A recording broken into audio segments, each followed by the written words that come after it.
तो देखिए तीसरा नंबर क्वेश्चन आपको दिया गया है, एक घनाभाकार बर्तन 10 मीटर लंबा और 8 मीटर चौड़ा है, इसको कितना ऊंचा बनाया जाए कि इसमें 380 घन मीटर द्रव आ सके। ठीक है, तो इसके अंदर सीधी सी बात है, आपको तीन चीजें दी गई हैं। पहले आपको जो घनाभाकार बर्तन है उसकी लंबाई दी गई है और उसकी चौड़ाई दी गई है। ठीक है, इसकी ऊंचाई नहीं दी गई है, और आपको यहाँ पर इस मतलब इसका आयतन दिया गया है। ठीक है, तो यहाँ पर आपको ऊंचाई निकालनी है, ध्यान से समझ लीजिएगा। ऊंचाई निकालेंगे तो फॉर्मूला वही लगेगा, और कैसे करेंगे आइए इसको समझते हैं, ध्यान से आप समझेंगे।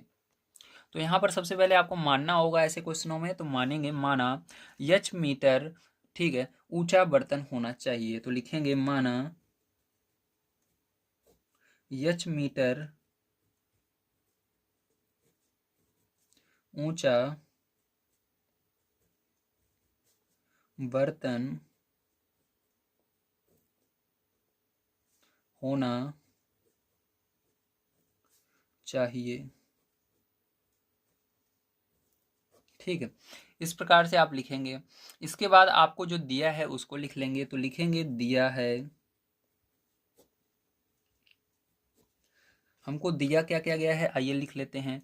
हमको दिया गया घनाभाकार बर्तन की लंबाई। ठीक है, लिखेंगे घनाभाकार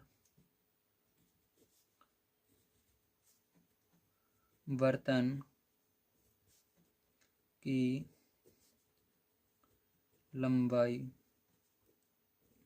तो आपको घनाभाकार बर्तन की लंबाई कितनी दी गई है इसको बताइए, तो आपको दिया गया है यहाँ पर घनाभाकार बर्तन की लंबाई 10 मीटर। कितनी दी गई है? 10 मीटर दी गई है, तो 10 मीटर यहाँ पर लिख देंगे। ठीक है, तथा यहाँ पर आपको दी गई है चौड़ाई। ठीक है, तो लिखेंगे चौड़ाई कितनी दी गई है? 8 मीटर दी गई है, तो 8 मीटर लिख देंगे। ठीक है, तो ये आपको दिया गया है। अब यहाँ पर चलिए, अब इस क्वेश्चन को हम करते हैं सॉल्व, ध्यान से आपको समझना है। तो यहाँ पर फॉर्मूला लगाएंगे घनाभाकार बर्तन का आयतन वाला। ठीक है, तो यही सेम फॉर्मूला लगाएंगे जो अभी तक हम लगाते आ रहे हैं। तो लिखेंगे घनाभाकार बर्तन का आयतन बराबर क्या होता है जल्दी बताइए। तो मैंने आपको बताया था, लंबाई गुणे चौड़ाई गुणा ऊंचाई, ये होता है। ठीक है, अब ध्यान समझना यहाँ पर आपको घनाभाकार बर्तन का आयतन, ठीक है, तो ये तो पता है घनाभाकार बर्तन का आयतन कितना दिया गया था, तो आपको मैं दिखा भी देता हूँ। तो यहाँ पर आपको घनाभाकार बर्तन का आयतन जो है वो दिया गया है कितना प्यारे बच्चों? 380 दिया गया। कितना दिया गया? 380 दिया गया। यही है, क्या है? इसका घनाभाकार बर्तन का आयतन है। ठीक है, तो ये दिया गया 380, तो इसकी जगह पूरे के क्या लिख देंगे हम? 380 लिख देंगे इस प्रकार से। बराबर इधर लंबाई कितनी है? 10 है, तो 10 लिख देंगे। गुणा चौड़ाई कितनी है? 8 है, तो 8 लिख देंगे। ऊंचाई को हमने यच माना है, तो यच लिख देंगे। ठीक है, अब इसके बाद क्या करना है ध्यान समझना। तो चलो अब देखो आगे। तो यहाँ पर 380 को ऐसे ही रहने दो, अभी 380 ही, और बराबर यहाँ पर 10 का गुणा 8 में कर दो, तो 80 हो जाएगा। और यच है तो यच लगा देना। अब यच का मान निकालना है आपको, तो सीधी सी बात है 80 इसके नीचे जाएगा, तो यच बराबर क्या हो जाएगा जल्दी बताइए? 380, और ये जो 80 है इसके नीचे चला जाएगा 80 के, तो 80। जीरो से जीरो पहले तो कट जाएगा आपका। ठीक है, अब यच से क्या भाग करना है आपको? भाग दे देना है। मतलब एच बराबर हो जाएगा 38/8, तो 8 से भाग दे देना है 38 में। तो चलो 8 से भाग दे देते हैं 38 में, तो 8 का बाड़ा पढ़ना है आपको, 38 से आगे नहीं जाना चाहिए। ठीक है, तो ध्यान समझना।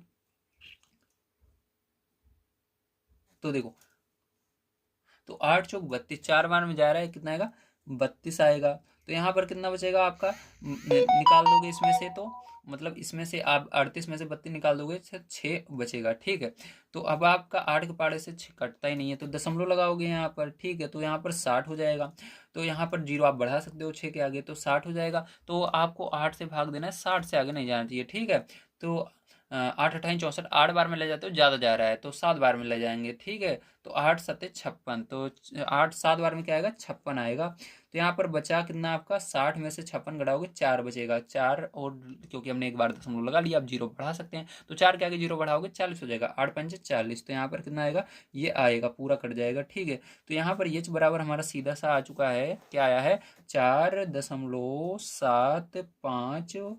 अब हमने यहाँ पर निकाला है ऊंचाई, ऊंचाई अगर ऊंचाई जो है वो जो लंबाई और चौड़ाई जिसमें रहती है उसमें ऊंचाई भी रहेगी, तो ये दोनों मीटर में है, तो ये भी किस में आएगा, मीटर में ही आएगा, तो इसके अंदर भी मीटर लगा देंगे, तो हमारा ऊंचाई यहाँ पर निकल कर आ गया है। तो हम लास्ट में लिख देंगे, अतः बर्तन की ऊंचाई कितनी होगी, 4.75 मीटर।